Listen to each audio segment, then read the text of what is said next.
Putin bad news. Is Russia's collapse possible?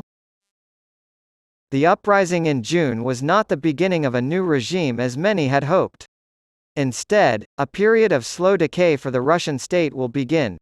Russia's war against Ukraine threatens not only Ukraine's future but also the shape and size of the Russian Federation. The recent mutiny of Wagner Group leader Yevgeny Prigozhin is just one of many recent developments in Russia's internal situation that could become significant as stages in a long-term disintegration scenario. It marked the first serious rebellion in President Vladimir Putin's inner circle. Impact of Gapon. The Orthodox priest who led the January 1905 protests by St. Petersburg's working class, Georgy Gapon, is a largely forgotten but important figure in Russia's history. We now know that Gapon was a double agent, working covertly with Tsarist officials and the secret police despite his public persona as a revolutionary and people's tribune. The ideal revolutionary is nothing like Gapon or Mr. Prigozhin. Bloody Sunday, which set off the 1905 revolution and began the downfall of a great empire, was largely a result of his actions. The ambiguous role played by Gapon, who was both a rebel and a collaborator, and the desacralization of the Tsar, were central to that revolution. Prigozhin could fall into the same category.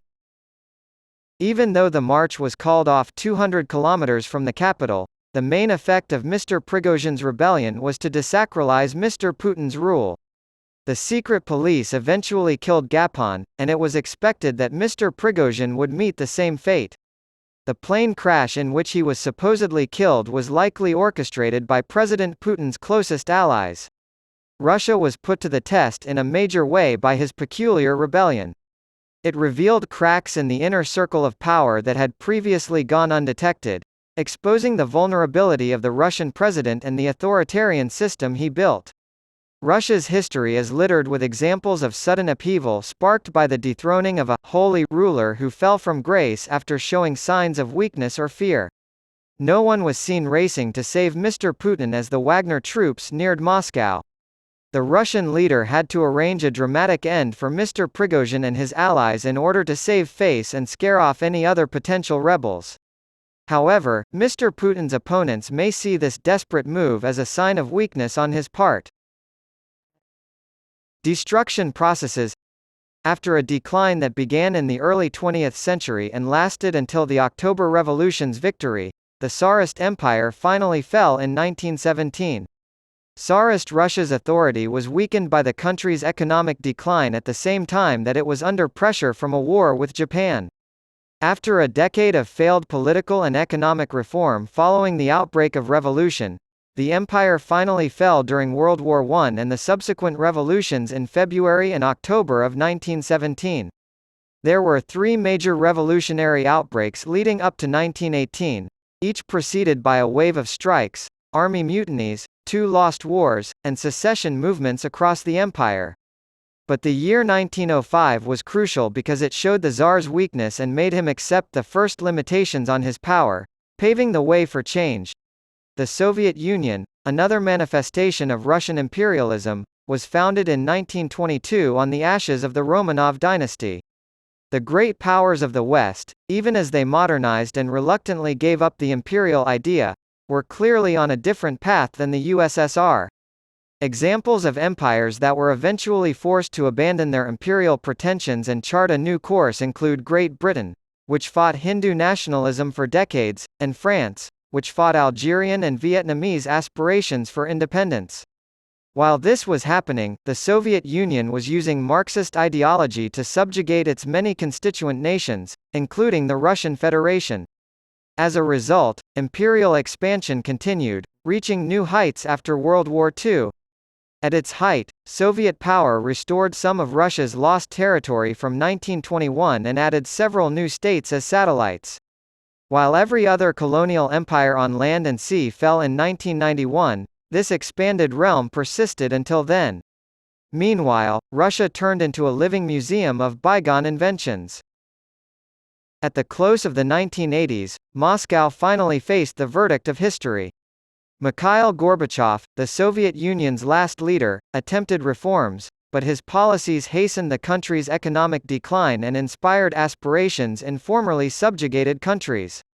Russia's Second Empire fell apart after Gorbachev's perestroika was implemented in 1985, and the Soviet Union's 15 constituent republics declared independence in 1991. The Russian Federation itself continued to exist as a conglomeration of many nations and formally autonomous territories, so even that did not put an end to the empire. Chechen design pattern. These include the predominantly Muslim Chechen region of the North Caucasus that declared independence in 1993.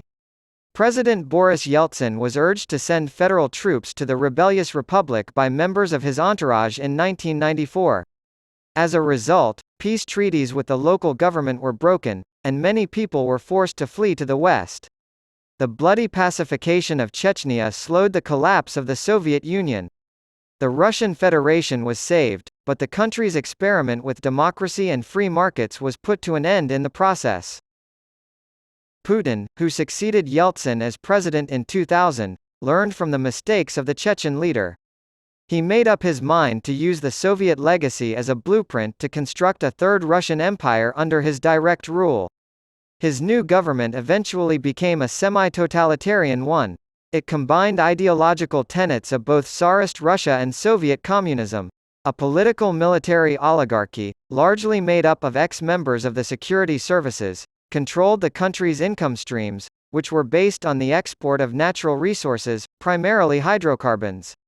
The political and economic dominance of countries previously exploited by Moscow provided the foundation for Mr. Putin's third iteration of the Russian Empire. Russia's military intervention in Georgia and Ukraine was meant to send this message. The invasion of Ukraine by President Putin in February 2022 was a high-stakes gamble on a single hand. Conquering Ukraine would allow him to reverse the country's trend toward westernization and incorporate it into a new federation alongside Belarus and Russia. This empire-building project was derailed when the Russian military failed to capture Kyiv in March 2022 and when hundreds of Ukrainian civilians were killed in the area around the capital. This destroyed any hopes of merging Ukraine and Russia into a single state and put President Putin's rule in Moscow in jeopardy. Here comes the storm. President Putin's failed imperial push into Ukraine, which included Mr. Prigozhin's rebellion, revealed a more systemic problem. Russia is entering a period of unrest that could eventually lead to the complete collapse of the Russian Empire, the loss of Moscow's sway over the post-Soviet space, and the decolonization of relations between ethnic Russians and those of other backgrounds living within the Russian Federation. Some aspects of this degeneration have been noticeable for quite some time. The imperial center's waning allure is easiest to see. It's becoming more of a liability than an asset to be close to the Kremlin and President Putin. As soon as Russia's military pulled out of Kyiv, the leaders of Kazakhstan, Kyrgyzstan, and even Tajikistan made their displeasure with the Kremlin known. However, Chechnya's President Ramzan Kadyrov complained that his country had already done its part in terms of supporting Russian military mobilization, despite the fact that Chechnya is a loyal member of the Russian Federation. As its non-Russian acolytes leave, the Kremlin's ruling elite has bolstered its chauvinist bravado to make up for the loss. The new mentality is evident in the gradual removal of ethnic minorities from influential positions in the Russian government, such as Defense Minister Sergei Shoigu, a Tuvan. Residents of Russia's poor and remote regions, often of non-Russian ethnicity, continue to bear the brunt of military conscription. The technological backwardness that was a hallmark of the Soviet Union's decline is making a comeback. Russia's inability to function without importing Western technologies has been exposed by the reimposition of Western sanctions. Russia, like the Soviet Union, has a thriving oil and gas industry but is unable to meet global demand for microprocessors. Increasing anxiety about the future of the empire has led to squabbling among competing interest groups within the ruling camp. The Russian government has historically responded to imperial border tensions by launching localized wars to demonstrate the need for autocratic rule. Mr. Prigozhin's putsch was not the only sign of discontent, but its effects could be seen most clearly on the front lines. There have been numerous reports in recent weeks that indicate morale within the Russian armed forces is low. Specifically, General Ivan Popov was removed from his position as commander of the 58th Combined Arms Army for publicly criticizing the tactics of the Russian High Command. Deputy Commander of Russian forces in Ukraine, General Sergei Surovikin, has mysteriously disappeared and is said to be in custody for his part in the Wagner uprising. These occurrences, along with others, raise suspicions about systemic command issues on the Russian side.